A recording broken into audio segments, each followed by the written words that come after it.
Oran, that game was pretty much everything, but it finished in a 2-2 draw this evening. What's your thoughts?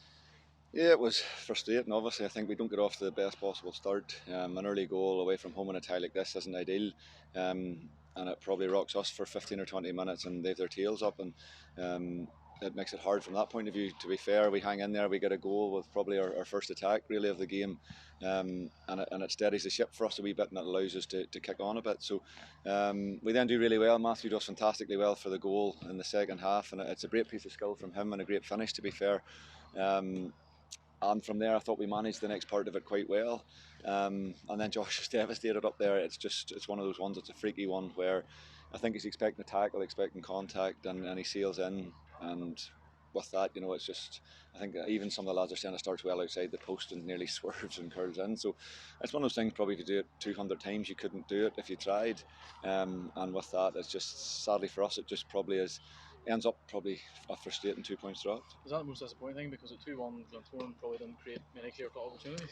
No, I thought we'd managed from that point. I thought we'd managed it quite well, and we were going well from that point in time. And as you say, that's probably the frustrating aspect of it. That when that happened, we looked as if we were starting to see the game out. There had a couple of balls being kicked out of play and stuff like that there, and it looked like we were going to see it out. And I think that's a bit that's frustrating. And Matthew Shelton will certainly sleep tonight, but with two great finishes. Yeah, and I think for energy tonight more than anything, Glenn's full time, and you can see that in them. They move the ball well, and for periods of the night we didn't have a lot of the ball, and with that you need energy as well. And I thought Matthew, he's young, he still has a lot to learn, but in the same stretch his plot, I would say his GPS stats will be interesting tonight. His pod probably blew up, and it's great for him. And I think as much as we know he gives him all that, he's a striker and he wants to score goals. It's nice for him to get the 2 goals as well, which were 2 good finishes.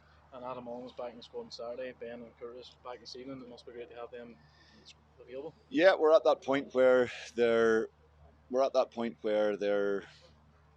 they're close and they're getting close, but in the same stretch it's in the matches now and stuff like that. And the Ben one in particular is one where he's back in good time there with his ankle, but in the same stretch we don't want to lose him for the rest of it either. We do all again on Friday night. What's it like playing the exact same team twice in a row? Yeah, it happens from time to time, and it's we just approach it as another game. It's our next game, and we'll do the same thing. So we'll prep and get ready. We'll see where we're at body wise and energy wise, and then we'll try and get a team ready for Friday night.